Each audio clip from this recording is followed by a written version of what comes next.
ছাদ পিটানি গানের নাম শুনেছেন?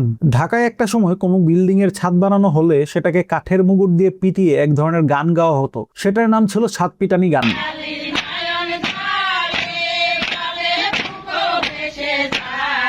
চলুন জানা যাক এই গানের পেছনের ঘটনা। মুঘল আমল থেকে ঢাকায় প্রচুর পরিমাণে বিল্ডিং হওয়া শুরু করে। যেমন ধরেন মসজিদ, মন্দির, মাজার, গির্জা, বাজার, ঈদগার পাশাপাশি প্রচুর অফিসিয়াল বিল্ডিংও তৈরি হচ্ছিল তখন। কাঠ ও লোহার একটা স্ট্রাকচার বানিয়ে সেটার উপর ইট, চুন, সুরকি মিক্স করে ছাদ ঢালাই দেওয়া হতো। এটাকে বলা হতো জল ছাদ। তখন কম বয়সী ছেলে পেলে কাঠের মুগুর নিয়ে সারাদিন জল ছাদ পিটিয়ে শক্ত করত। এটা অত্যন্ত বোরিং এবং কষ্টের একটা কাজ।